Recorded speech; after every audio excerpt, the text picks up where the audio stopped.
Sailors can't stop buying. Prick. Hello and welcome. And 3/4, sorry. Actually, Brandon's a dedicated or an honorary Canadian too. He spent a lot of time in Canada chasing the Plays puck hockey. That I have. Yeah. He's more Canadian than Forrest. I have. Whoa. True. Shots fired early on in the show. That here. is shots fired. At least in the sports section, he is. Okay, well, welcome everybody. This is our Oh. Tuesday BTC Mastermind. Today's show, we're talking about the fiat price. Bitcoin being 75K, we're ripping. Next stop, 100K. Next stop, $1 million. And if you ask for Jat, next stop, 10 million, and then 100 million, and then $1 billion.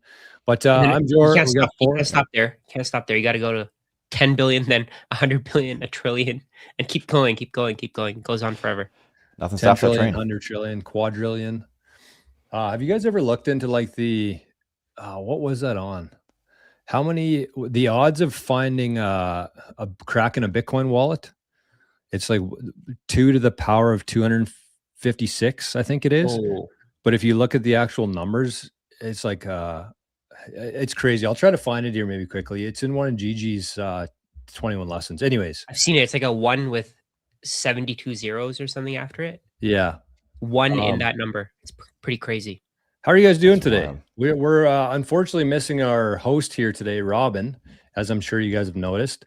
He got punched in the lip by In a hockey fight. Peter Schiff. Nonetheless. He what? In a hockey fight. Yeah, there you go. Yeah, him and Peter Schiff were in a Donnybrook. hockey fight, arguing about what's the better sound money. But unfortunately, he's not here. He'll be back next week. He's good though. We were chatting with him before the show here. He seems okay. The lip's a long way from the heart. Hey, Brandon. But That's true. anyways, we'll go on without him this week. So I'm Jor. We got Forrest. We got Rajat, Brandon, BTC Mastermind. There it is, right there. Yeah, That's yeah. crazy. This is Pleb Tools. This is my open source website for all sorts of tools and things. But yeah, this is the 2 to the 56. This is the number here, 78 digit number, which is insane. And yeah, so basically, this is just like keys, right? This is a public key that somebody has. This is private key that it's guessing. This is how many times it's guessed, and the estimated time to find a key with longer than the age of the universe. Wow. I'm going That's to insane. find this real quickly while we're on this subject here. Have you guys read the book 21 Lessons by Gigi? No. No. Brandon? Yeah, a little bit. Like I flipped through it a little bit, but I haven't read it cover to cover. Oh my God, it's good. It's His I'd say stuff it's a is so must. good. It's a must read, I think, for Yeah. the Bitcoiners out It's so there. good. Anyways, I think it's called Strength and Numbers here. Just give me 1 second. Yeah, right I here, think right that's here, right here. Sorry, Brandon, cut you off. No, you're good. You got it. I thought you were looking. Okay, so this is the number here that Forrest just showed. It's kind of I guess Robin's got to approve me here. Damn it. He will. Just throw it up. There he is. So this is the readable version of it here. Mm. Wow. This is what I was trying to get at here, like what this number is. Quator vigintillion. Trevigintillion. So that's 2 to the power of the 256. That's how secure Bitcoin is. So Wait, can you try pronouncing all of those, Jor? absolutely not. Absolutely not. I feel like that'd be fun. I think it's a good starting point here though, because it seems like everything is, I wouldn't say going to shit, but there's a lot of vulnerabilities out there in the world. And it's nice to know that you're storing your keys, if you're doing it properly, behind something like that. I just don't know where else you'd rather be right now in terms of storing your value. And that's really what people should be thinking about when they think of Bitcoin, I think, is storing their value. Obviously, we talk about the medium of exchange and things like that, measurement. But speaking of store of value, Stretch, do you guys want to start there? Is that the reason why we're running right now? Because Sailor's just going berserko? It's crazy. Really quick before we get into that though, I would be curious because I've seen a few things lately just in the self-custody thing and the AI stuff. I wasn't here with you guys last week, but I've been talking about this in whatever shows I've been on. So whether it's, Rajat or Forrest or, you too, Jor, but just thoughts, because I've seen some people saying things about Bitcoin and being, like with AI, the Claude Code, Claude, Claude Cowork, like all these things that are happening, people are a little bit nervous about their wallets, things like that, because they just don't know what they don't know, and that's all of us. Like we're just learning AI, we're just learning some of these things, so they're worried about, well, hey, if I have Cowork on my thing, or if I'm using Claude Code, like can it get in while I'm trying to check my wallets? And so I would love for you guys to maybe touch on that, because that's I'm good in those areas, but I'm nowhere near where you guys are when it comes to like the expertise level of every in and out of self custody. So yeah, security. I mean, I'll just kind of kick off with what I've seen. I mean, even today, so I have a couple of old iPhones that I use as just kind of Bitcoin wallets. I've just been doing that since I got into Bitcoin. This one still has the original one camera there. It's a relic. But I saw a notification pop up on my phone today, basically saying that you need to update this because there's a huge vulnerability. It was from Apple, an update from Apple saying there's a huge vulnerability in software that hasn't been updated. So that suggests to me that there's been some things happening behind the scenes of some older softwares being cracked already, or they're worried about that happening. And so there's a lot of weird things that happened in the last week or so with the Claude Code, and the Claude basically coming out and saying, we found this 0-day issue that's going to be a big problem to the world, but we're not going to release it.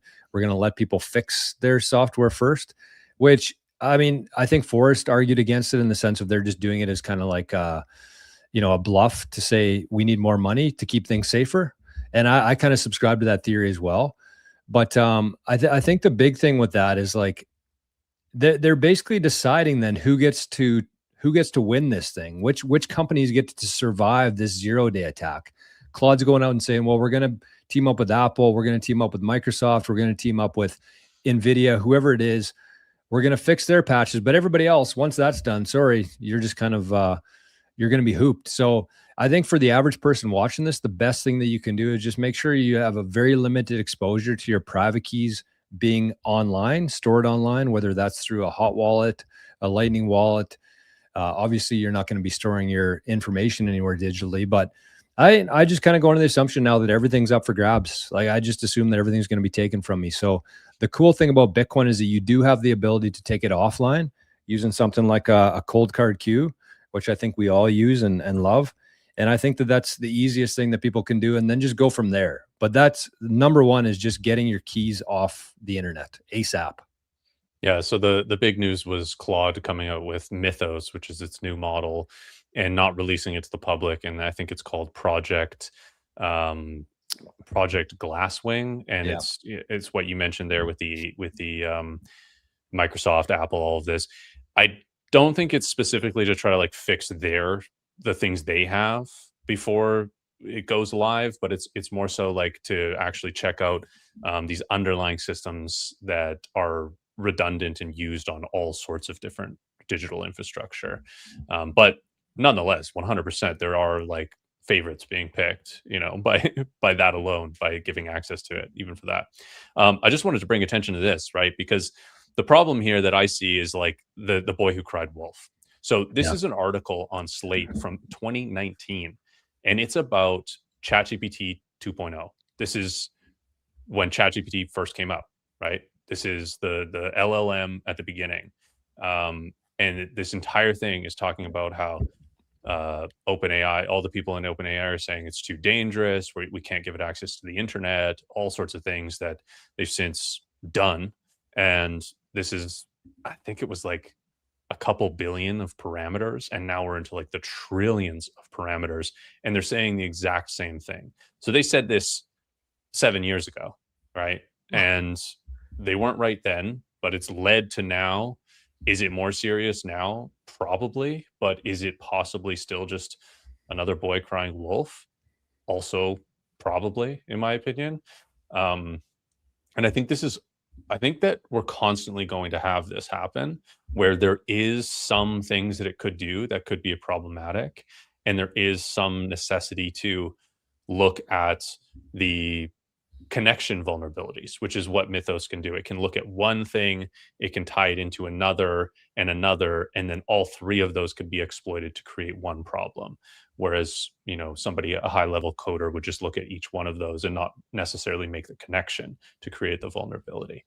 It could also be argued that like Opus 4.6 in the hands of a highly intelligent coder is already incredibly sophisticated at hacking, right? Because it's all about the prompts that you're giving it.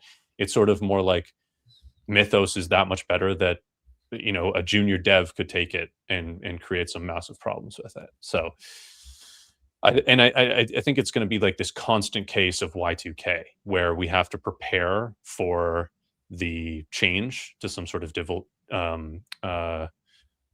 infrastructure before the sort of doomsday event actually happens. It's kind of going to be this constant fixing of old bugs.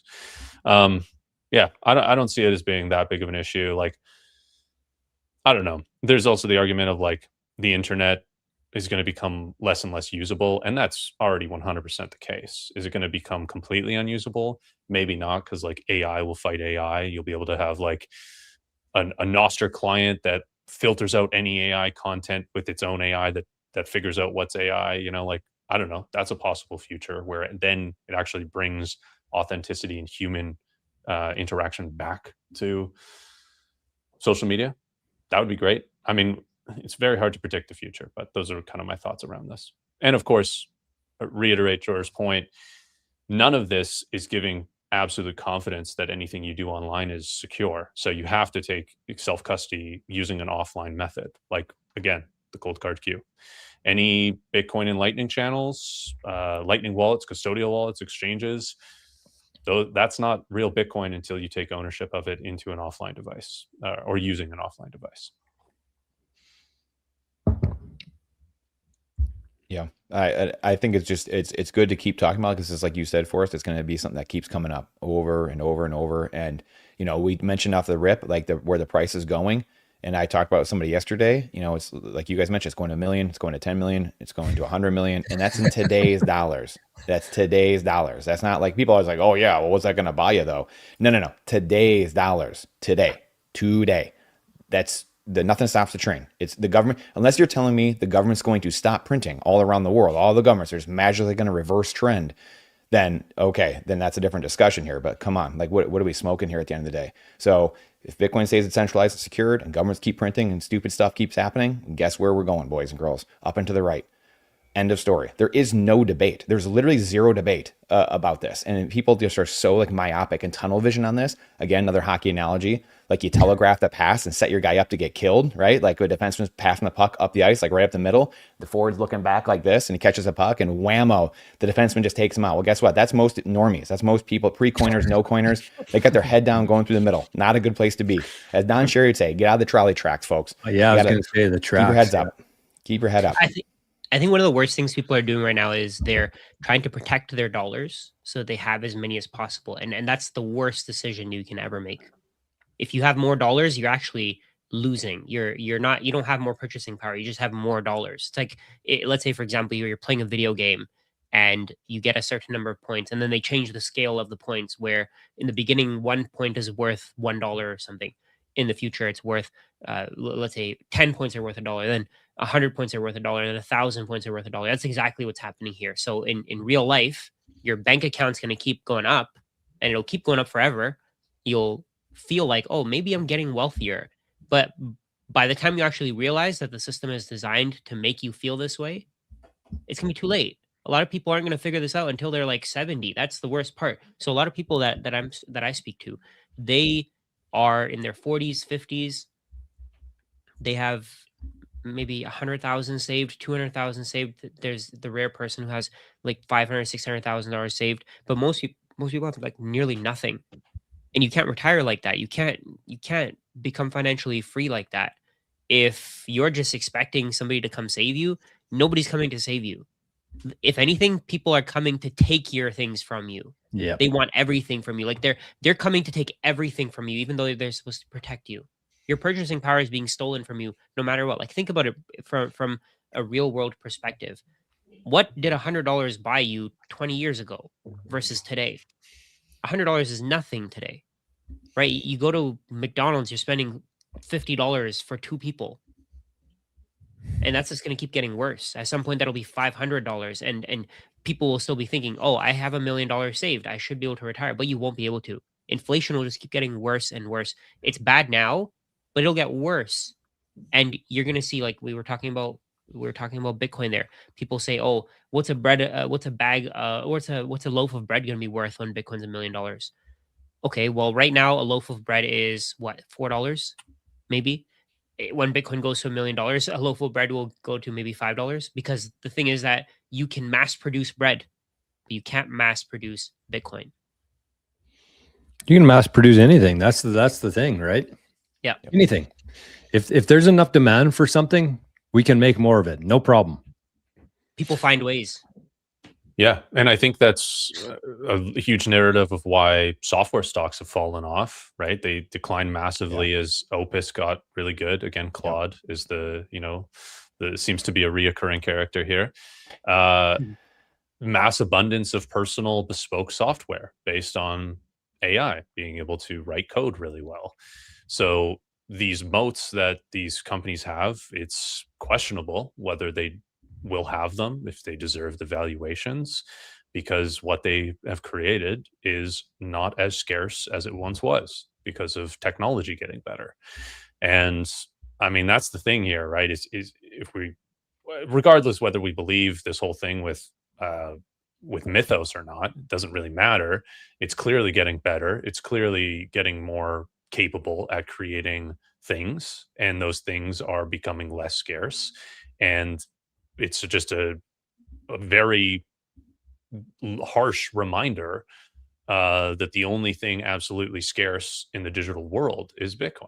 Everything else can be replicated and created, and there's no ability to create scarcity in the digital world outside of Bitcoin. So I mean, when you just think about that, Forrest, like, I know, and again, I feel like I've said this the last 2 weeks, which is like, when sometimes all you need to do is just listen to Jeff Booth talk for a while, and it takes the average person a very long time to understand it, because I know that, because it took me a very long time to understand that.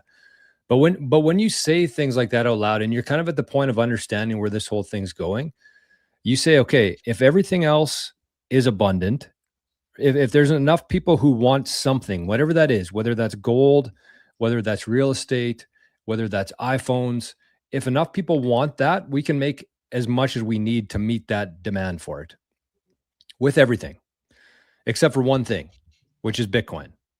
And because of the difficulty adjustment, because of taking real physical energy from the real world, bringing it onto the internet digitally, that's the only thing that does not fall in line with that. And there's also a fixed supply of it.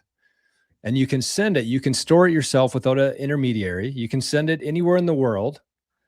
Wouldn't it make sense that we measure all of those other things that we can produce by that one thing that can't be produced? Isn't that like the most logical thing ever? Somebody in the chat said, not land. So you can't produce more land. What are your thoughts on that? To me, it's that's Rajat's wheelhouse. Yeah, we have enough land. Yeah. Look at Dubai, or look at right. Dump that sand in the ocean, boys and girls. Yeah. Yeah, there's so much land already. Like, how much more land do we need? There's infinite land. I did the calculation. Actually, I saw a post from somebody. Going to Mars, guys. There's infinite land. Or the moon. Yeah.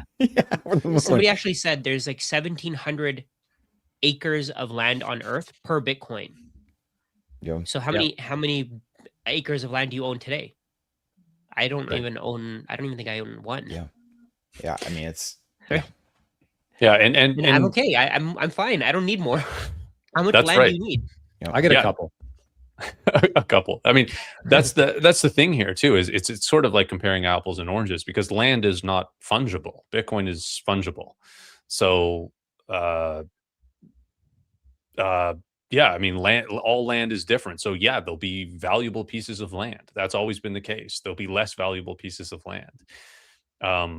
There is a degree of scarcity, but it's not absolute. It's not quantifiable. It's a difficult thing to even compare in any way. And if you're thinking of it, like, to think of land in the same way as Bitcoin, you kind of have to think of it as like this asset that's going to appreciate. And that just really doesn't make sense when you start to think about it. Like, I'm going to buy this chunk of land that some government that may or may not fall apart will protect from other people taking it in some way, that they're giving me the rights to this land. And They're you're protecting trusting it. them not to take it. Yeah, exactly. You're trusting them not to take it. If it's very valuable land, I mean, you have to be very powerful as well to protect that in some way. You have to have some kind of influence, probably, or at least that's a way to secure it, maybe more. It just doesn't seem like it's something we obviously relate, because so many people have made a lot of their wealth, a lot of their net worth tied up in their land and their home and everything. But it's just so fundamentally different of an asset that it's not really worth comparing. I mean, it's fun to do, but when you really boil it down, it's like, oh yeah, these two things are just completely different.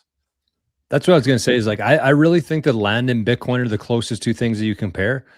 You know, you go back to the township, the sections, the half section, quarter sections, acres, lots, same things. Same thing's going to happen with Bitcoin. As more and more people show up, we're going to change the way we measure it so it's more relevant to where we are. But we're talking about two different things here. Even if we say the land is somewhat comparable to what Bitcoin is, just because it's scarce, that's one aspect of it. You can't send land across the world.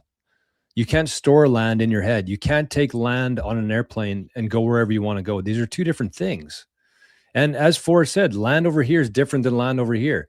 One sat here is one sat over here. That's what makes a good unit of measurement. So we're not comparing it. Land in the future, it will probably be the most valuable thing, but it will be measured in Satoshis.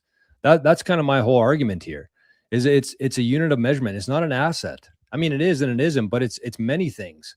Yeah. But you really just have to understand the dynamic of it. Yeah, that's yesterday. Go ahead. I was just gonna say, yesterday I had to send Jor some sats. What if I had to pay him in land? How do I pay him? Here's exactly. Yeah. What am I going to do? Give you like a square How do you inch? pay him in gold? Yeah, how do I pay him in gold? Yeah, how do I pay him in stock? Tokenize it. You tokenize it so you can transfer it in this You create like this dollar fiat system to tokenize it like on top of gold, and then you know coin. that'd be great. Exactly. Shift coin. We'll call it shift coin. Yeah, exactly. What could go wrong?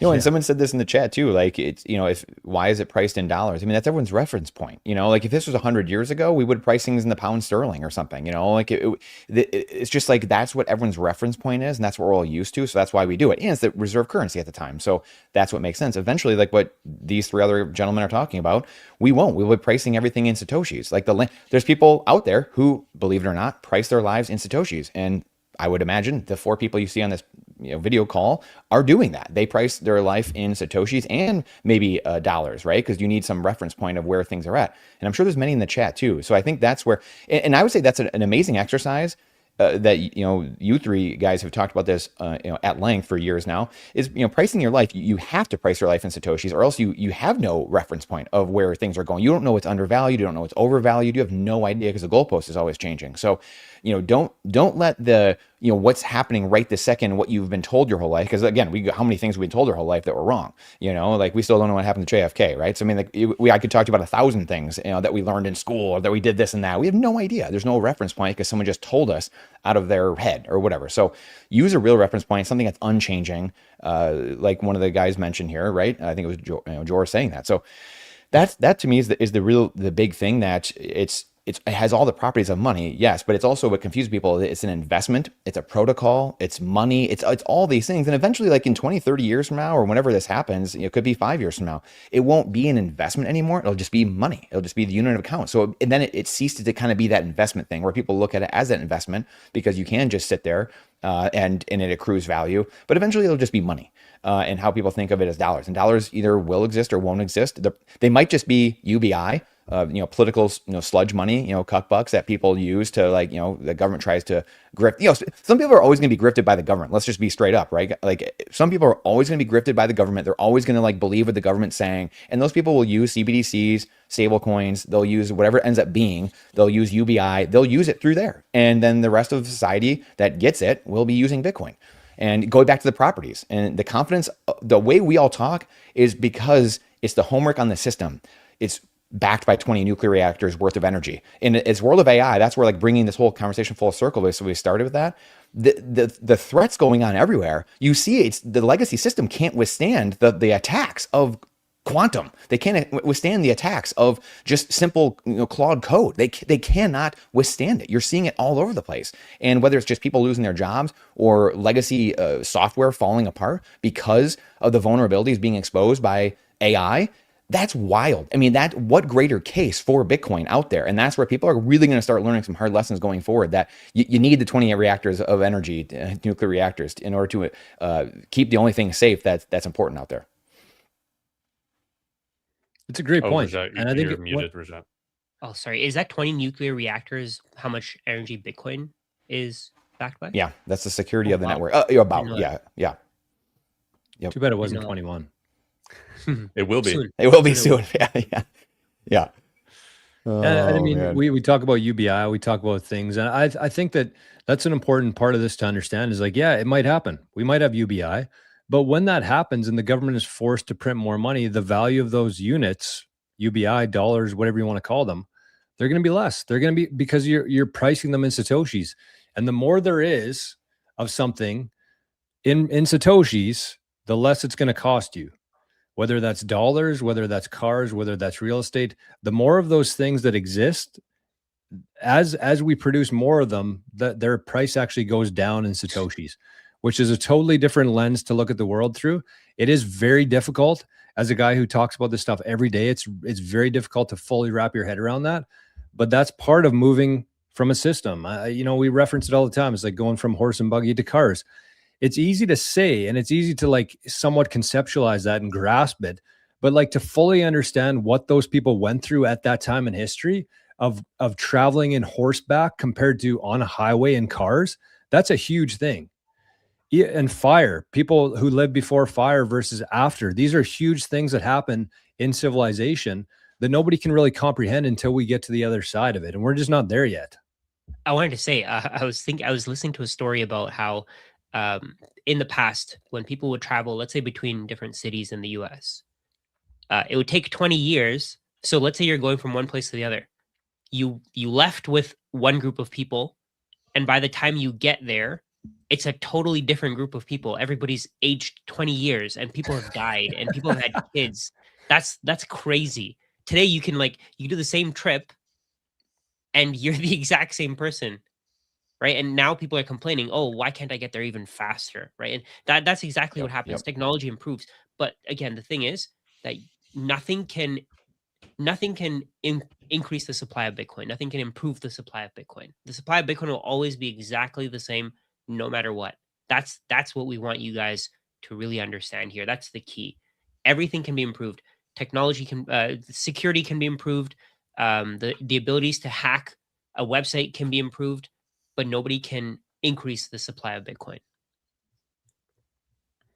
And make sure, if you do nothing else, understand why that is. Because once you understand why that is, it changes the way you look at everything. So when you have a fixed amount of things, then again, we titled the show Bitcoin at 75K. Yeah, it's cool. It makes us feel good. It's good for our egos. Our purchasing power, I guess, has gone up, in the last day. But we're still measuring in a fiat system with unlimited amounts. We have no idea what they are. It's impossible to really value anything in the US dollar just because of that. So I don't know. It's going to be a rocky road to the other side of it to get to the traveling on a Model T car. But, we're going to get there. We're going to do it. We're the guys right now in front of the cars, or in front of the cars flagging, letting them know that these aren't a horse anymore. This is a car. That's what we're doing right now. We definitely need those today. Yeah, okay. Absolutely do. Well, Scratch on a tear. What do you want to get into next? Sorry, Brandon. I rug pulled this earlier. Well, Sailor, just keeps buying, just keeps running people over, stealing everyone that's capitulating in the chat right now. Everyone that's screaming and crying hasn't studied Bitcoin yet. You're missing your chance. You're missing your chance. I mean, this is Sailor's. He's going to buy all your Bitcoin. And someone said well, where's he getting all this Bitcoin? It's well, he's getting it from the people that are selling, that haven't put in their time and done the homework and studied this. It's just wild. In a day. It's just, it's crazy. And Schiff, someone mentioned Schiff too, and they said they were studying Schiff, and Peter Schiff is, we mentioned him earlier. Peter Schiff is a very smart guy. Unfortunately, he knows so much that isn't so. As the old saying goes. And, it's very easy as a Bitcoiner, when you listen to someone for, I'd say 30 seconds to a minute, right? Maybe max, you can tell just by the words someone uses, do they understand what they're talking about or not? And that's if you're an expert yourself. Otherwise, if you're not an expert, you tend to get Gell-Mann amnesia, and you think, hey, if this person says they're an expert and then they're talking, but you have no idea what they're talking about, you just kind of take it as gospel. It's just like human nature, and that's Gell-Mann amnesia.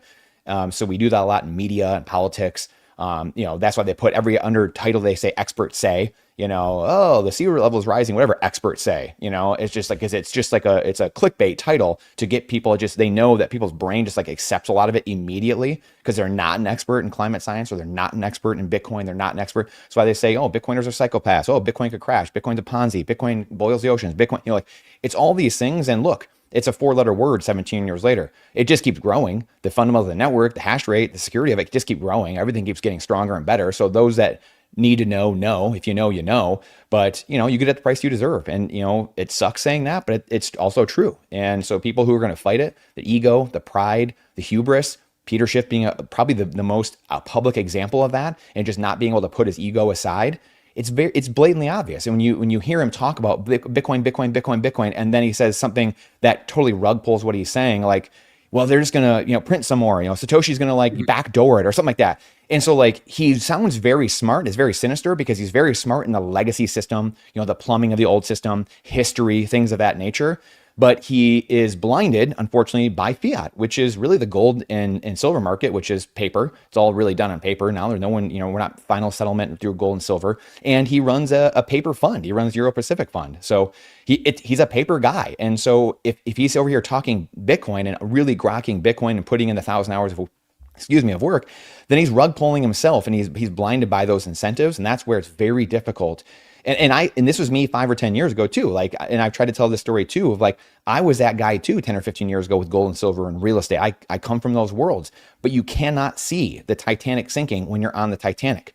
I mean, it's the analogy I use all the time. Only when you get on the lifeboat and start moving away can you see, oh my gosh, we did hit an iceberg, or there was something that struck it. We don't know what, looking at you, JP Morgan, and this thing's going down. And that's, you cannot see it. It is impossible. Someone mentioned this earlier too, so it made me think of this. You can't see it from the current financial system we're in. It's literally impossible. And so only when you back away, get on the life raft of Bitcoin, really, get into self-custody, start understanding what's happening, then can you see the scales falling from your eyes, and you can actually see the thing is starting to list.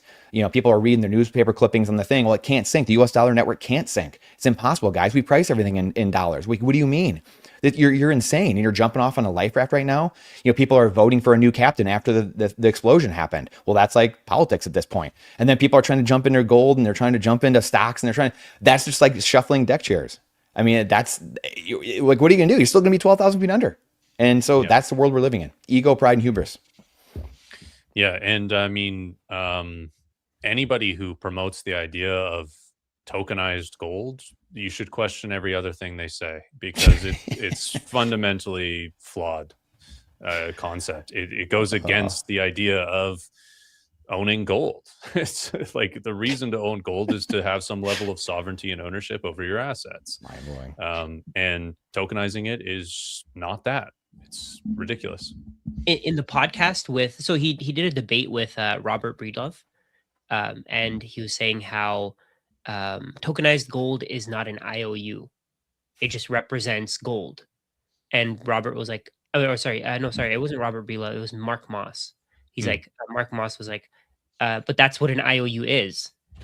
It's a representation. Right. You don't have the thing. And he just couldn't grasp that concept. It's like, if somebody, like, if, let's say, for example, if you were to try to describe the internet to somebody 4,000 years ago, like, how would you even get to that point? That's where he is right now. Right? He just doesn't get it. He doesn't even understand what counterparty risk is. He doesn't understand that gold tokens have counterparty risk. So there's Yeah, and it's probably like self-serving, right? Maybe he does understand all of these, but as Brandon pointed out, he benefits from paper gold. He has a paper gold fund. This is his business, and he's benefiting from us talking about him right now because of his relation to Bitcoin. In my opinion, this guy is a marketing genius. Yeah, genius. He is going to get everyone who loves gold and hates Bitcoin. is going to be a huge Peter Schiff fan. And there's a lot of those people out there, and they're going to support his business in some way. And that's why he's so relevant today. And Brandon, you said, and I agree, he's got great takes. There's some old speeches and lectures he's done, some stuff from the Occupy era. Oh yeah, legend. That's great. It's awesome. But he is totally just milking his connection to Bitcoin. I mean, he's invited to Bitcoin conferences. It's insane, and it's all just to enrich himself, in my opinion. Yep. That's why I never answer him. I never answer him online. Like I never hate talking about him, but people are bringing him up. So I did it for the cufflinks. Yeah. The thing with Peter is like, I think that in this world that we're moving into now, we're really going to notice the difference between something that's fake and something that's real. And gold is still real. So like Peter's going to do fine. And I think Peter also knows that the majority of his audience will never hold their own keys to Bitcoin. Like it's the reality of things. As much as we say it's very easy to do, it's just a different generation of people. They don't trust things that they can't hold. They just don't understand it. They're so far away from it. So, you know, I hate to say it, but if I was in Peter's position, I don't know how much I would change either. Like what would it benefit Peter right now to come out and say, hey, I've been wrong about gold for this amount of years. Bitcoin's the way to go. Sorry, everybody. I've been misleading you for the last 10 years. I'm an idiot. You guys were right.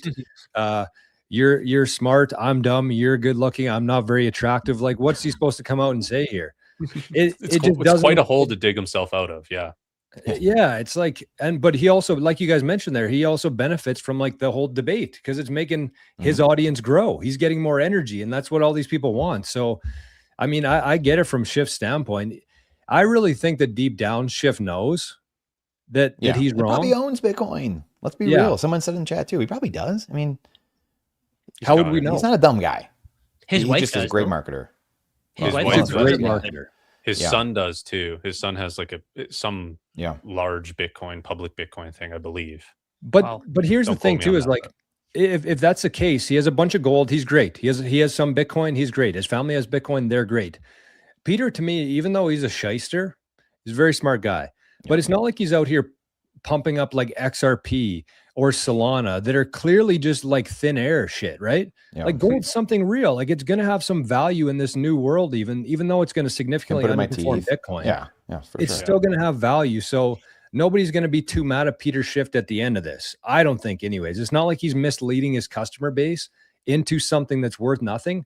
Gold is still worth something. It's just not what Bitcoin is. And, you know, it just doesn't really make sense for him to change his stance at this point.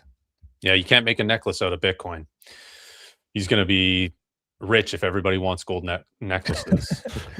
Because I don't know. It's my theory that a lot of things are going to get demonetized, and the vast majority of gold's value is its monetization, right? It's been monetized by central banks and individuals around the world who believe in the history of it, and they've been proved right. It does hold its value. It's in certain timeframes, it's outperformed these productive assets like S&P 500, which is the 500 best companies in the best stock market of the world, right? So people that have been gold holders have been right about their thesis. They're just wrong that it deserves to be monetized into the future.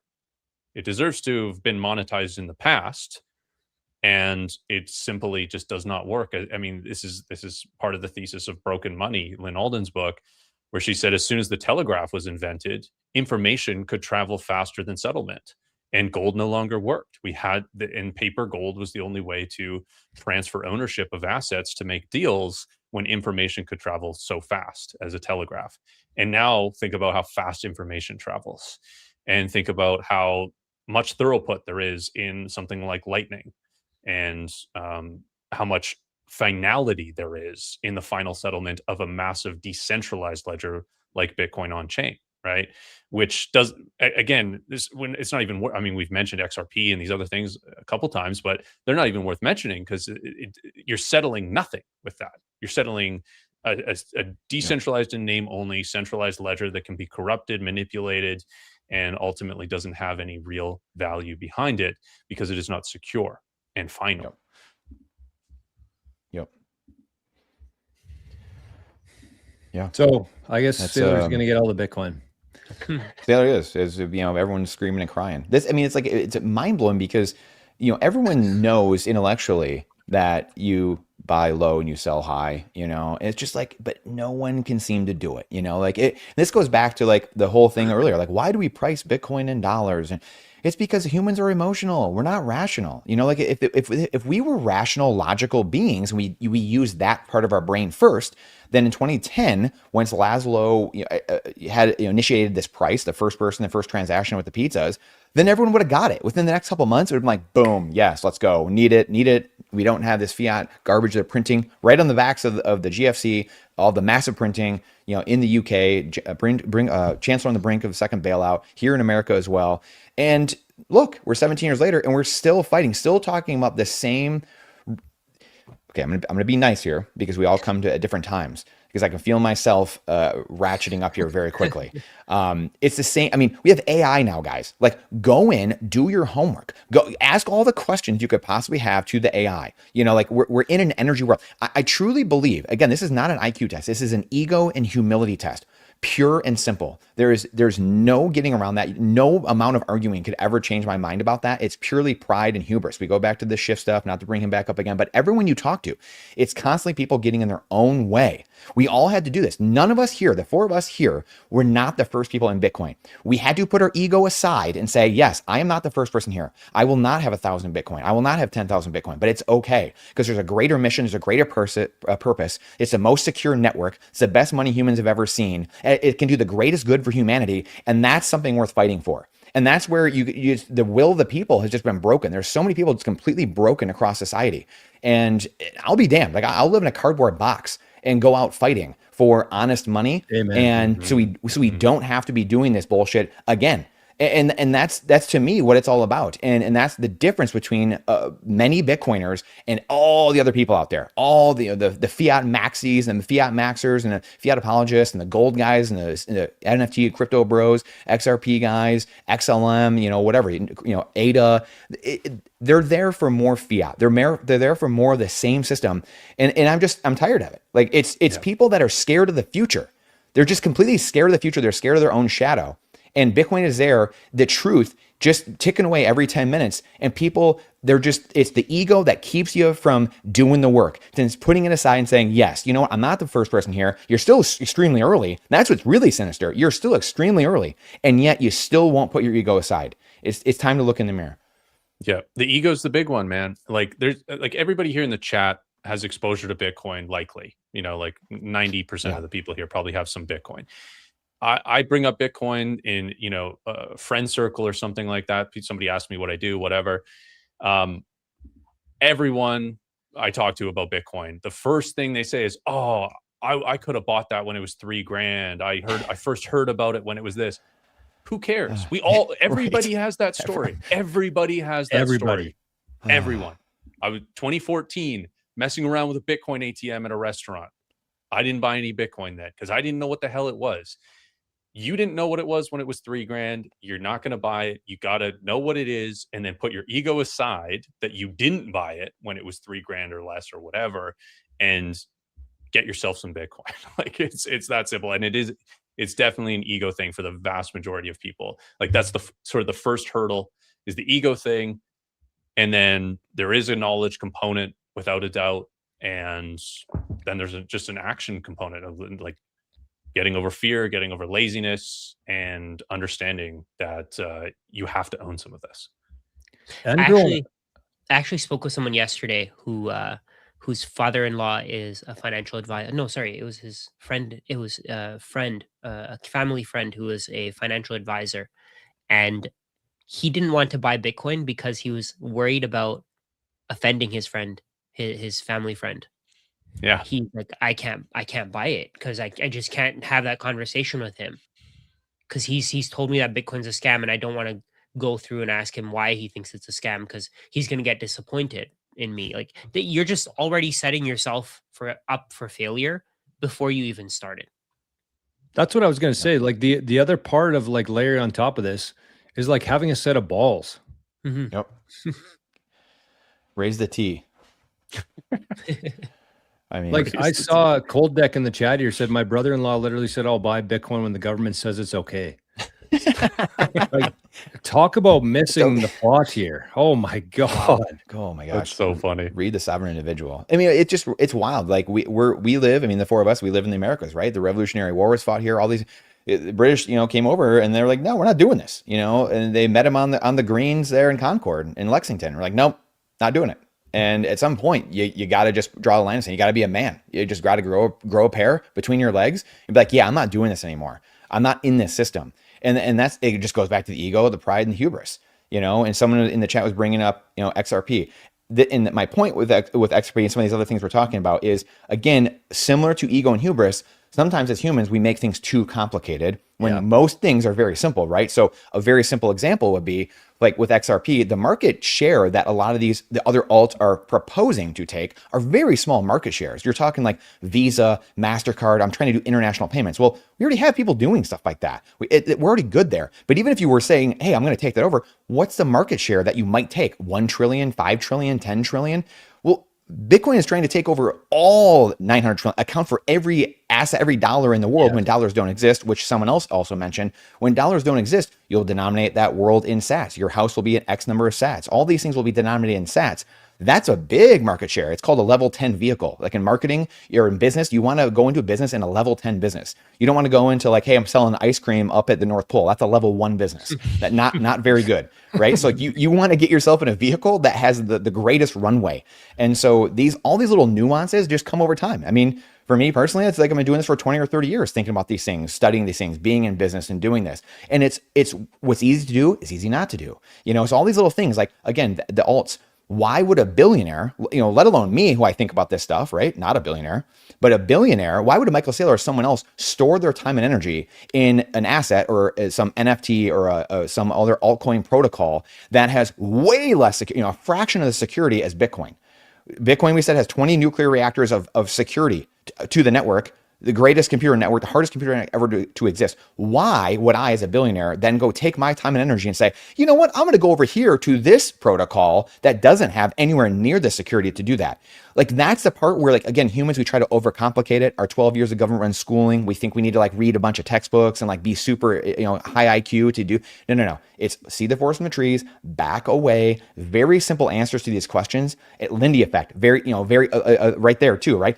Bitcoin's been running. It's been in the lead for 17 years. It has the strongest properties. There's a reason why. It has the brand. It has first mover advantage. These things are very simple, but people overcomplicate it and think, well, there's got to be some like, MySpace, Facebook, some new things going to come along. And it's like, well, yeah, but if you're the exact same as exact same as Bitcoin, why would I then go move from the hard network to the same code over here that has no security? These are these things that we just get in the way of these things. And it's just combating FUD over and over, which is, again, what we're here to do. But, I appreciate the patience, boys. I'm on one today. I didn't think I was. I was tired. I went to bed like 3 a.m, working, playing with Claude, talking to it, and I was tired. But man, I'm ready to go though. Jeez. I like when you get heated, Brendan. I mean, the I feel like I'm playing hockey. Jeez, drop all these history lessons that I haven't learned yet. Oh man, it's so great. I love it. The answer there, though, like if a billionaire is trying to move you, like convince you that some other network is the way to go, the reason they're doing that is they're either completely ignorant of the technology they're talking about, or more likely they're probably malicious. And they're actually trying to scam you through this thing through hype, right? Like you can look at Jason Calacanis with Tau, you can look at Tom Lee with the Zcash stuff. Arthur Hayes all with Zcash. It's all fiat games. All of that is fiat games because they know, or I'm assuming they know, they've been in this long enough, about protocol dominance. This is what you're basically explaining there with Bitcoin having the strongest, most secure, most simple network, most robust, most battle tested, most anti-fragile. And that's what you can build on, right? This is the concrete foundation, the bedrock that you can build skyscrapers on top of. Yes. The rest is sticks and stones in sand, right? You're not going to build a skyscraper on a tropical sand beach because it will fall down if you try. Well said. And that's what these people are trying to do. They're trying to, say, oh, we're going to be Visa. Trust our centralized ledger instead of Visa's. well, why would Visa do that? They're just going to do it themselves. There might be some partner there, but where does the value accrue? Yes. They're to compete, to stay competitive, they have to print more tokens so that everyone can access them, so they can do transactions really fast, and security doesn't really matter, and decentralization completely doesn't matter. And so again, where does the value accrue to any of these things? It accrues to the insiders, it accrues to the pre-mined, and it does not accrue to you and me. And that's the difference with Bitcoin, right? Bitcoin is the unit.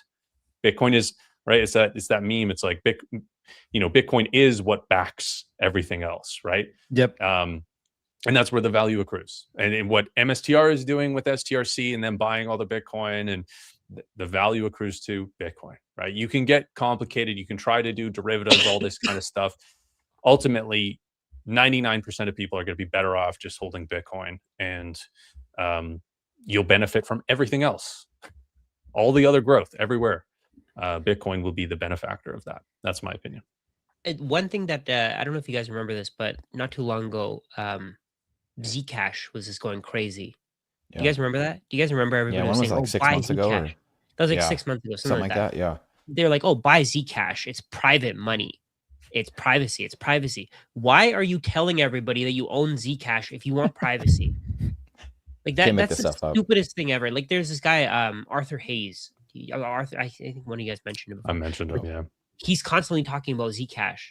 And one day I asked him, hey, haven't you had Bitcoin since like over a decade ago? Aren't you like a billionaire? Why the hell do you need to scam people with more altcoins? Yep. And he replied, well, why wouldn't you want more if you can get it? Like that's the way that they think. Yeah. They don't care about you. They don't care about whether or not you are the one who's benefiting from the coin. They just want your money. Yep. And you have to be stupid to give it to them. Like straight up, you have to be stupid to give it to them.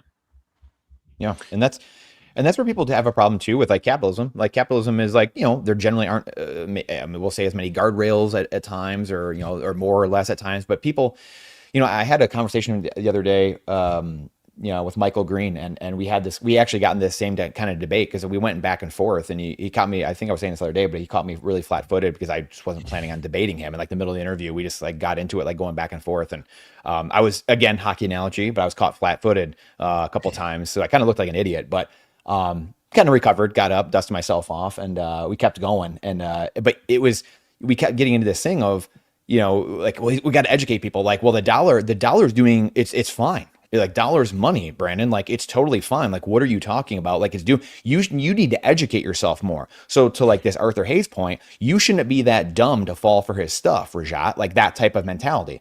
And so like the problem is we're fighting for a greater good of people, where you have a lot of these people where they're using the benefits of the system. You can get the Michael Saylor. I've seen some people in the Michael Saylor chat. I know like Brian or Matteo Pellegrini, who runs Club Orange.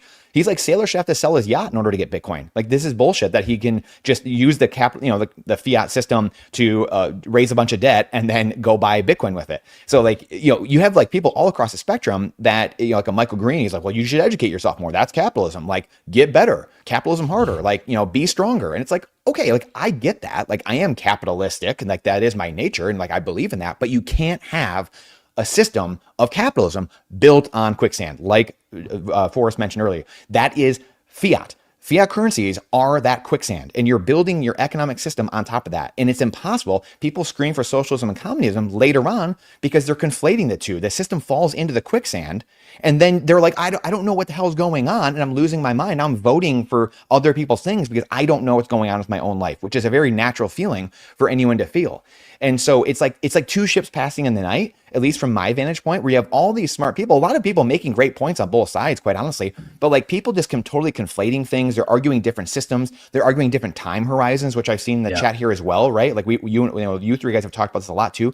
Different time horizons of, the stretch debates where like older generation might like that. The younger generation is like, why the hell would I buy that? Like all of these things. So it's like, we all come together and we're trying to like talk with each other, but we're all come with our own preconceived notions, all our own experiences, all our own relativity and our time horizon, and it just gobbles everything up into like gobbledygook, and it's just like, it's the craziest thing, man. Yeah, it really is. And I think I see a couple comments in the chat here. Somebody said, when are we going to centralize this chat? I mean, right now, no better time than right now. So I'd say whatever you're watching this on, if it's mine, Rajat, Forrest, Brandon, head over. I just Get shared off. the link to the Go BTC to- Mastermind one. Let's all just hang out together. Yeah. Sorry, I missed that, Brandon. Yeah, we It's need like get off and go to the mastermind. Yep. we need channel. decentralized Bitcoin, but we need centralized chat. Yes. Yep. Everybody's hanging out. And it's funny, you know, I had a lot of time on my hands this weekend watching the Masters, a lot of couch time, a lot of pacing around, cheering on my favorite golfer, the Bread and Circus there. But I had some time to fight with some people online on X. And I was talking about, I won't mention the coin or the token, whatever you want to call it, that I was arguing with.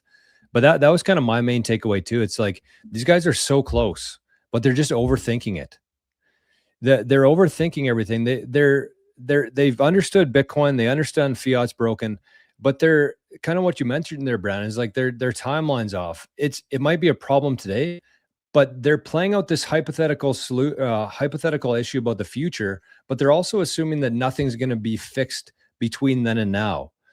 So the main issue that they're trying to solve is that they think that the mainnet can't scale, Lightning's too centralized, there's no other options, and so we need to just shift everything that we have here in Bitcoin and take it somewhere else, which doesn't make any sense, right? You have the most intelligent people, the best minds, increasing amounts of capital coming into this network. We're going to figure this thing out, but people just overthink it, and that kind of what the whole conversation here has been about is like, keep it simple. Just keep it simple. Bitcoin is amazingly simple. It's very complex in a lot of ins and outs of it, but overall, it's a very simple concept. It's a peer-to-peer electronic cash. And it's a lot of different things to a lot of different people on a lot of different timelines. But Bitcoin is the thing. It's is it the Schelling point where everybody just kind of like knows that this is where it's going to go? You don't need to tell people. It's just that it makes the most sense. But people are getting caught up in the weeds and overthinking and overanalyzing, and it's going to be their downfall. And that's the shittiest part for me, is like they're so close to it. They're overthinking it, and it's so simple, and it's Bitcoin. Yeah. So that group of people that you're mentioning, something that they say is, oh, Bitcoin on Lightning isn't Bitcoin, and you should buy my shitcoin because Bitcoin on Lightning isn't Bitcoin. That's their marketing, and people fall for it. They're like, Lots of oh people yeah, fall for it. Since Bitcoin on Lightning isn't Bitcoin, I'm not even going to get Bitcoin on the main chain. Like, it's just at this And point, Bitcoin is Bitcoin too. Like that's the greatest Right. part. It's like Yes, it's it is. escrowed in the you can't make this stuff up. it's like saying Gosh, that you can't. dollars being spent on Visa aren't dollars. Like, Just- do they change into some other currency or something like Wild. that? That's not how it works. It's just I- a way to move your Bitcoin. I think a lot of people in crypto have been psyoped by the what is that triangle thing? The trilemma. The trilemma. Trilemma. the trilemma. Yeah. It's a psyop. These things are not equal. Speed, decentralization, security, these are all different components with different value. Yeah. Decentralization, security, much more important than speed. Speed can be built on top of things. And That's a great way to That's- say it, Forrest. yeah, they're not on Yeah. equal footing. So They're not equal footing. You're right. Because you're right. In a triangle, it looks like they're on equal footing, right? It's like, oh, they're just, you pick two of the three, right? But that's, wow, Exactly. I've never thought of it that way. I've talked about it a million times, but never thought of it to explain it to someone in the sense of, hey, it's not the same playing field. These are different. Oh, wow. Yeah. Yeah. And yeah, so it's like a Interesting. lot of people will, because of that, they think, oh, well, Bitcoin's too slow. It's 7 transactions per second or whatever it is. It's just like, no, we actually have a way to put it, in my opinion, is humans onboarded per hour onto Lightning is the actual throughput that we have as a issue as Bitcoiners. Because the Lightning network is confined by the Bitcoin allocated on it, and it is it's its own network with basically everybody pointing guns at each other. Hey, don't cheat me. If you cheat me, I get your Bitcoin, and it's real Bitcoin at the end of the day because it can all be settled on chain. And so it's an absolutely amazing system, and it has its limitations, but guess what? Each one of those limitations is going to be fixed by additional layers, right? And we can see what ARK has already done, right?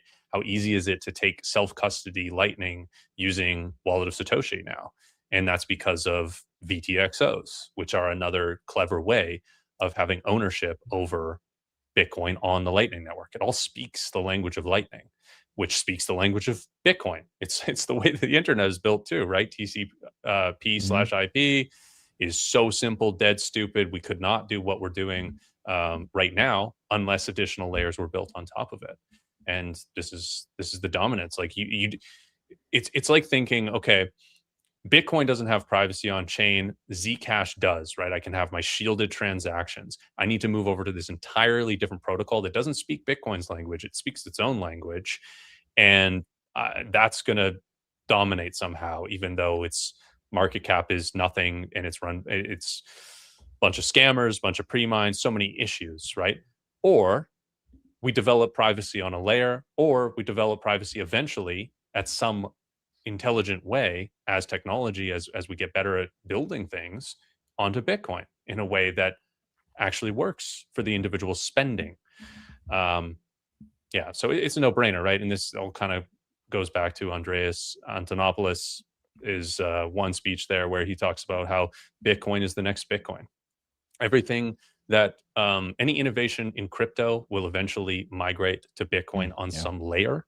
And just because it hasn't happened today doesn't mean that it won't happen tomorrow. And people are way too impatient because we have such a limited time in our own lives. We think these things aren't going to happen. Bitcoin is not money because you can't go spend it at the store. It's 16 years old. It's going to take way longer, guys. It's going to take way longer for everything that we talked about to become actualized. And it's just, do you have the patience? Do you believe in this enough? Do you think that it's likely? And I actually think, like, people talk about Bitcoin being speculative, and I actually do think it is speculative, right? I'm speculating into the future that these things will become actualized and Bitcoin will be a more usable alternate monetary network. And it's already highly usable, in my opinion. And my speculation is that it will increase in technology, in infrastructure, and in network. And that's the bet that I'm making as an individual. I mean, if you think about it, everything is speculation, right? Yes. Bitcoin is probably the least speculative because we know how much supply there's going to be. With everything else, we have no idea. Well, anytime you're thinking into the future, you're speculating.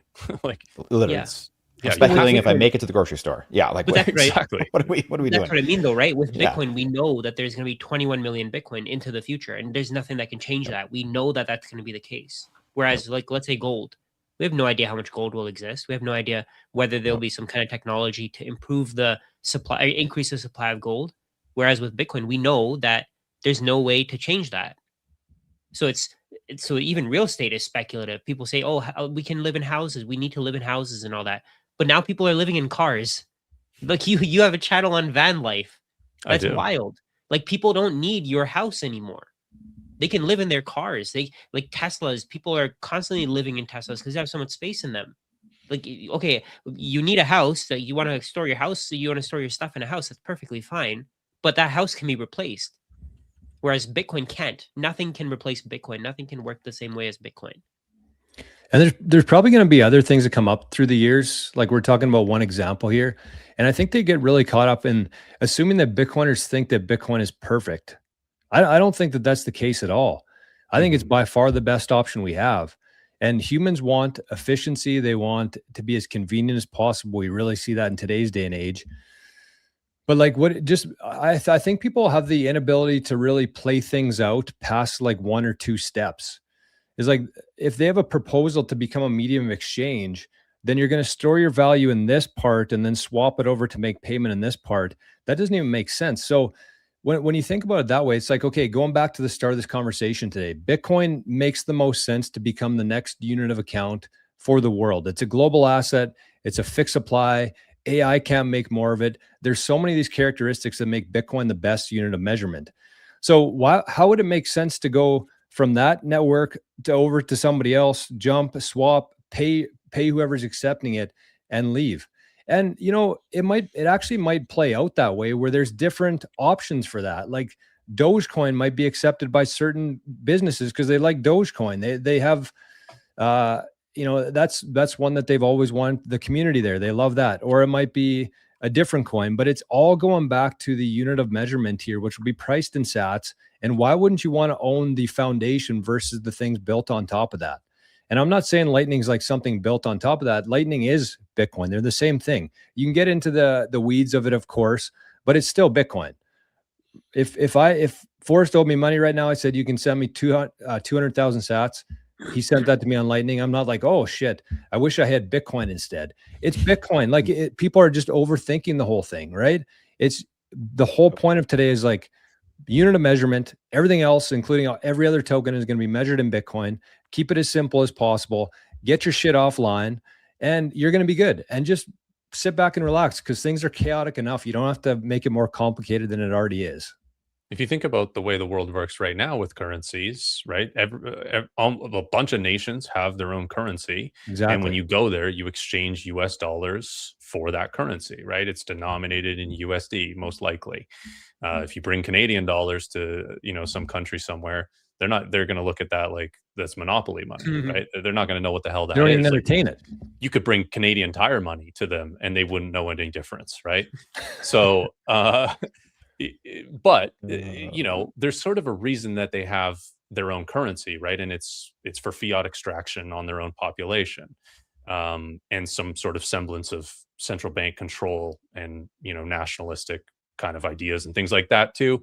But there's less game theory to suggest that some country, right? There's not going to be Doge land that all just has Doge, unless it's like all the insiders all move there, right? They all take over a little island somewhere, maybe.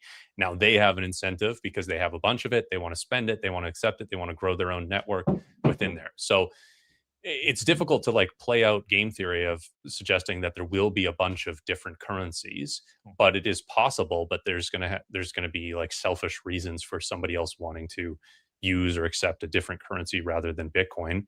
And it'll be from the same concepts of fiat, right? Pre-mined and insider allocation. Yep. Like that's the reason why fiat exists, is pre-mined and insider centralization. Yep, and it's all emanates from us. Again, it's this mindset. We let the governments do it. Like money was here before nation states, and it'll be here after nation states.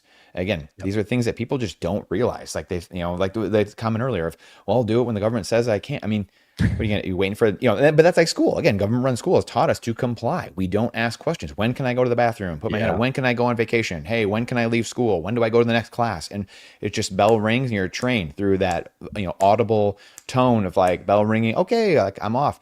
That's how we're just a bunch of little financial slaves in a cage. That's look, you're born with the death, birth certificate in America and a social security number. I'm sure it's a similar thing in Canada. And that's the debt. You go to the usdebtclock.org, you look at it, and debt per taxpayer, debt per citizen, right there. That's how they stick the debt right on you. You're in a financial cage right when you're born. And so that's how they perpetuate the Ponzi scheme over time. And if you like that, if you're cool with that, then sure, XRP it up, Ethereum up, gold and silver it up, baby. I mean, like we've been down these paths. We've tried these things, keep using your fiat.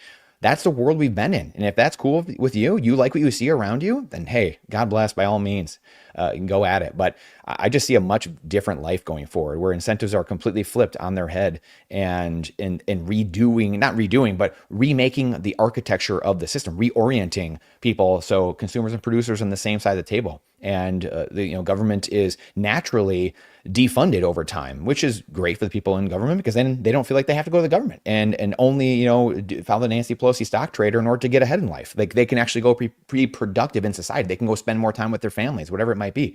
It's a beautiful thing because the natural incentives will heal all the different things. They'll flow down like a waterfall down the river, and you can't have the good society, honest society, from dishonest money, like we've mentioned multiple times. And it just goes back to the nature of things, the mindset of humans, overcomplicating, and people not wanting to put in the work. Simple as that.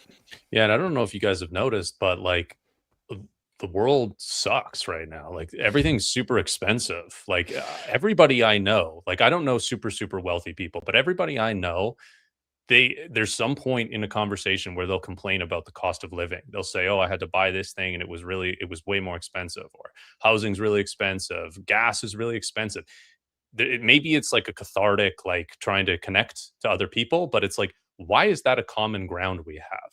Why is everybody complaining about the cost of living? Why is everything getting expensive?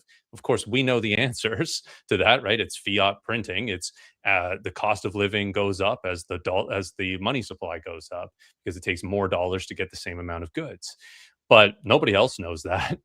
Everybody is just struggling. Like people are struggling out there, and so it's crazy to me when people start saying Bitcoin is bad, Bitcoin's a scam, don't buy Bitcoin. It's like, you are resisting what will save you, what will actually help humanity. Like, if you're against Bitcoin, you are against humanity, whether you know it or not. You actually want a worse future for people. Of course, that's putting it very bluntly, and I'm sure they don't realize that, but it's their ignorance that makes them not realize that. So, I mean, Bitcoin is hope. Bitcoin is hope for the future, that we will, that things will get more affordable over time, that we will benefit from the abundance and prosperity of human nature to develop better technology and become deflationary. That's what Bitcoin is to me. Bitcoin is hope. Yep. Bitcoin is hope. Hope.com. Speaking of hope.com,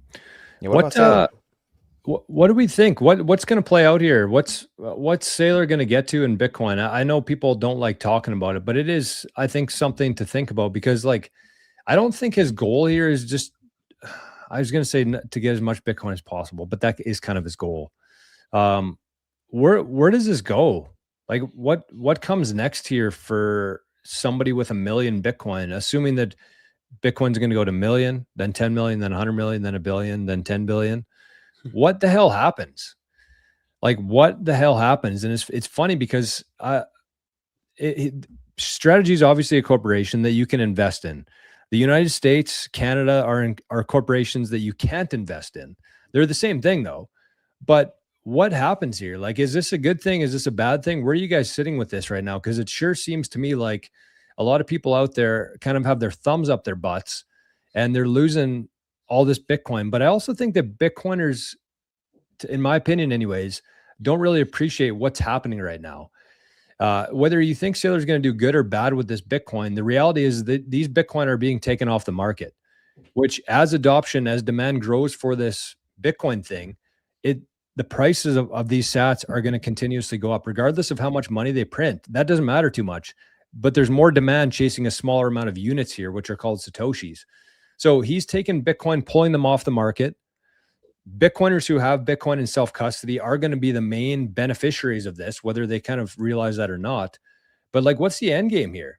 What happens? Well, it's like Rajat says, where every Bitcoin runs out at every single price, and Saylor is basically acting as this buyer of first resort or last resort or whatever. There's just this constant bid, and there's only so much Bitcoin that people are willing to sell at $74,000, and Saylor will buy as much as they possibly can with their access to the capital markets, with the instruments that are popular, to be able to sell. So this has actually been theorized for like a really long time. I believe, I don't know if it was Satoshi or maybe one of the other early adopters of Bitcoin. On the talk forum, they talked about what would happen if somebody came in and just started buying as much Bitcoin as possible. And essentially they said, like, the more they try to buy, the less they end up being able to buy. And that's the future of MicroStrategy. They're constantly going to be trying to buy Bitcoin, and they'll be able to buy less of it. Yeah. But that's not currently what's happening, because there's an asymmetry of knowledge. There's people who are, there's Arthur Hayes, again, notorious Arthur Hayes here, calling for 500,000 Bitcoin price by the end of the year, so that he can hype up the price, so he can dump his old coins and be able to buy some more tank tops, right? This guy just, all he wants to do, like, counter trade that guy. That guy is absolutely a menace. And and he's the one selling to Saylor, right? These people with tons of old Bitcoin, they're the ones willing to sell at 72,000, and Saylor is not, right? As soon as this is a black hole of Bitcoin, right? Like, their cost of capital compared to the compound annual growth rate projection of Bitcoin is just crazy. It begins to just look insane, like a chart. They're like, yeah, who cares about throwing that extra dividend payment to those STRC holders at a certain point, because our balance sheet is just so much. We're just so valuable because of our Bitcoin holdings. So, yeah, MSTR is going to be a multi-trillion dollar company at some point, and they're just going to continue to buy Bitcoin. That's what I see. I think they could be like the Warren Buffett or the Berkshire Hathaway of Bitcoin. They can buy whatever they want, right? They're just accumulating capital. But he said he's not going to buy anything else. I mean, that same, I guess, is, the fog of war stuff going on. But yeah, sorry, Rajat, go ahead. He can, right? That's the point, right? He can. Yeah. He can do whatever he wants with the money. Well, what else would you buy right now? Like Bitcoin's the thing to buy right now. You wouldn't want to buy a business that you have to put time and effort and energy into that might or might not. Like he said this multiple times, like most mergers and acquisitions for large corporations, you have to pay a premium for them. They end up being net negative for the shareholders. And there's this huge onboarding, there's this consolidation of work, workers, all this kind of stuff that has to happen. Wouldn't make any sense. It doesn't make any sense to buy anything else but Bitcoin. Yeah. But I mean, on a Bitcoin standard, right? Like when, let's say, for example, when the world is on a Bitcoin standard and their Bitcoin isn't growing as fast as, let's say, a company in Bitcoin, right? And everybody's already adopted it. They have 4 million Bitcoin or whatever. Nobody else has any, and there's this companies to be bought, and people are willing to sell them. Like they can do whatever they want. That's the point. They can do whatever they want. Yeah. They don't necessarily have to be stuck buying companies. Maybe you guys are right, but they can do literally whatever they want to. Yep. Yeah. 100%. There might be additional Bitcoin-based infrastructure where it makes sense too. Like you get fees for putting Bitcoin on the Lightning Network, routing fees. Yeah. They have a bunch of Bitcoin. I don't know. It could make sense, right? To participate in the Bitcoin network itself in some way. Who knows what else beyond Lightning? Build a layer 2? Sure. Yeah, I mean, Blockstream built a sidechain that's popular, right? They built Liquid, right? Liquid, yeah. I'd be surprised if they didn't build some of that stuff like that, honestly. Like whether it's, I don't know what Tether, or 21 is trying to do. If they've insinuated they're going to build a bunch of different stuff on Bitcoin and for Bitcoin, so we'll see. But Sailor, I'd be shocked if they didn't build stuff for the network, and I think that will be interesting in and of itself. Just again, another marker maybe to which direction he's going and how he's thinking. If they really start coming out with different protocols or layers or products or services on Bitcoin, that's going to be very interesting, I think, and that'll be a whole new conversation. And once again, it will be the same stuff, like, oh, he's just it's just a facade, who knows what. So that's going to be really interesting. I agree. I kind of play it out long term in my head of like when I think about the insurance industry right now. I got some close friends who are in insurance, and I just think that the whole insurance itself is the biggest kind of scam ever. It's not in a way because you still need it. Like you want some sort of insurance, but just the way that the fiat mixed with insurance, where there's more and more people, the incentive is to kind of rip people off, to like maximize to try to get it back. Right. And then it ends up costing more and more for the next time and the next person. And they feel like they want to rip it off too, because they feel like they're getting ripped off. It's just not a fair thing. And I feel like imagine if you had, let's say, 1 million Bitcoin and you launched this insurance company where there was literally no chance for you to ever be in any sort of financial issues. You could almost issue this insurance where people almost are incentivized to be honest, where if you don't have any claims for a year, you get like 95% of it back, something like that. And if you had that as like kind of a worldwide insurance, I don't know how it will work, but I'm sure you could utilize like AI and different things to kind of make that become real. But man, just think about how many people that would wipe out if you had the ability to do something like that. Just one part of our lives, if you could kind of innovate and reinvent that industry. And I think that Sailor would be the perfect guy for that, just because they have so much capital. There would be no loss or no risk of them ever being underwater. And it would actually get back to like people being honest and being incentivized to be honest, versus you feel like you're getting ripped off, so you're going to cheat it. You cheated it, so it's more expensive, so more people are mad, so they want to rip it off. It's just like a very sick cycle of fiat and insurance. And I just think that industry, more than anything else, is just ripe for innovation and could be a very profitable thing. I think that'd be a lot more profitable than running a Lightning network, but or a Lightning node, or it could be both too. Sure. I think it's coming. I mean, I think there's some companies out there that have been buying Bitcoin, right? New York Bank Mellon, stuff like that. But then there's like Meanwhile, they did denominate. You can look them up. They What denominate is their Meanwhile? I keep seeing that. Is that on your channel, Brennan? Yeah. So they're the sponsor on our channel, and they are Bitcoin denominated life insurance company. So it's all Oh, like you yeah. can look up their financial statements, everything. It's all denominated in Bitcoin, which is really interesting to see because I really haven't seen anyone's actual statements all denominated in Bitcoin. So it's actually pretty cool. You can go to their website and look at it all. But aside from that, I always battled and argued with one of my buddies who was a whole life insurance guy for a long time. And I was like, yeah, this is great. Rockefeller and all these guys do it. And I get it. Like that's awesome. But to your point, it doesn't make sense on a fiat system. In a fiat system, that's the problem with it. So it's like, for Bitcoin, like why would I buy Bitcoin when I'm guaranteed 3, 4, or 5% back in a whole life insurance policy, and like I can lend against it? Well, like I can do that with Bitcoin, and Bitcoin's also going up at 30, 50, 70% a year. So like why would I do that and just take the 3 or 4% from the bonds that all the insurance companies doing is generally buying something in the bond market, and then I'm getting 4 or 5% back. So I'm losing on the rate that I'm getting back, and there's some tax advantages, things like that. But my whole point with all this, though, is that Meanwhile, like some of these companies that are just using Bitcoin, to your point, Jor, where it's like the incentives were just upside down in insurance. And you could look at like Lloyd of London. I'm going on a tangent really quick here, but like Lloyd's of London. So like, again, classic, like, the city of London for hundreds of years now, the central banking and the banking cartel, what have they been doing? They've been taking the side of both, taking both sides of the trade here. So the Vickers Armament Company, right? Selling ammunition to both sides of World War I, or the city of London, what's going on in Iran, the Strait of Hormuz. Well, guess what? They had a bunch of proxies and they would F up ships in the region. And then guess who owns all the insurance on all the ships? Lloyd's of London. And so like, you can't make this stuff up. So, it's like they're hemorrhaging, and extorting the whole market. And that's not to go down that road because we're getting toward the end of the show, but I think that's kind of what's going on in the Straits right now. And a lot of people just don't want to see it. They don't want to admit it.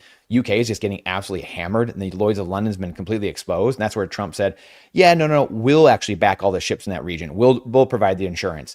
And so I think the throat's being ripped out of a lot of the banking cartel, and really no one sees it because the media, of course, people just don't think like that. So all that being said, again, insurance, though, coming back to us, it starts to work when you're on a Bitcoin standard. It's like, Meanwhile, if you're putting in a 10 Bitcoin premium policy, by the end of that, whatever it is, 10 years or 30 years, whatever you're doing, then you would have 18 Bitcoin.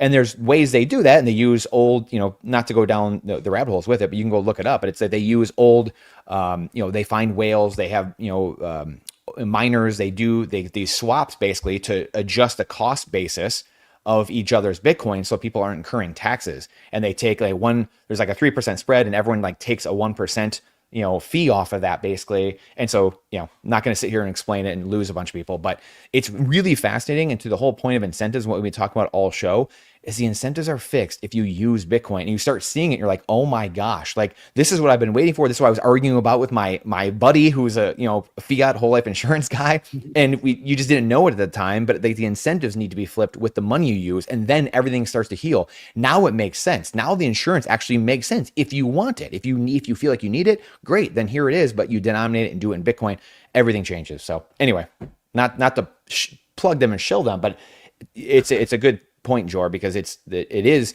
effed up. People are getting mad at insurance, rightfully so, but the insurance, like we said earlier, just got to capitalism harder. Like, what do you mean? Like, you just got to learn the game. It's like, hey, Michael, Right. No one can learn the game because no one has time. They're on the fiat hamster wheel, so they don't have time to learn the effing game. So like, how do we fix that? How do you out-propagandize the state? You can't have 8 billion people just learn the existing system because they don't have time to, because they're stuck on a fiat hamster wheel.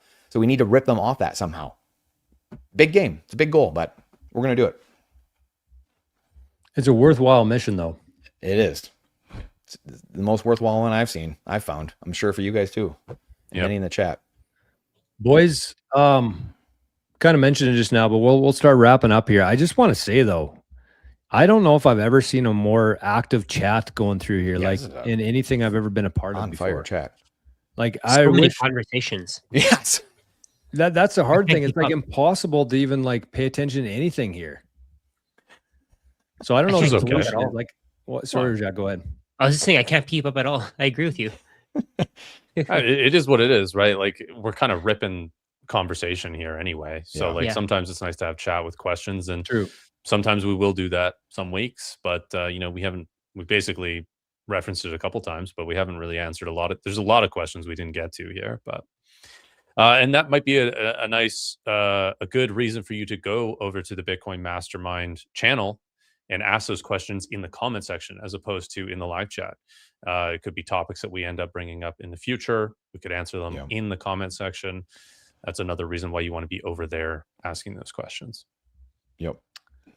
We got, I mean, subscribers is a little bit of a fiat metric, I would say, but we're pretty damn close to 500 right now. On my screen, it shows 483. So I think by the end of this stream here, by the end of today, hopefully we can have at least 500 in there. I think that'd be a pretty good milestone.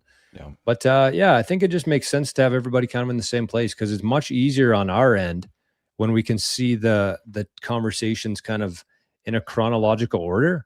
Right now, there's 5 different conversations happening, and it's like impossible to even pay attention to anything of it. So we want to be engaged here. That's the reason why we do this live stream is we want to look for good comments. If there's something worth talking about, we bring it up on screen, we discuss it, and it just makes it much easier from our perspective and much more enjoyable from your perspective if it's all kind of in the same place. So eventually we are going to consolidate here. We're going to stop streaming to all of our different channels. I don't know when that's going to be, but I mean, the faster we can kind of move over there, the faster we can make that happen. We want to make sure we get everybody along the way here. We don't want to leave any soldiers behind, but at some point we're going to have to. So big shout out to, look at the chats here. Yeah. Chat's on fire.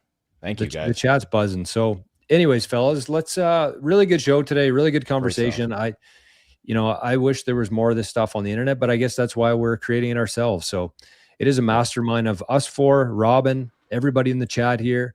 There's so many good ideas, so many intelligent people here. Everybody's moving in the same direction. And that's why I'm so bullish on our future here in Bitcoin and as civilization.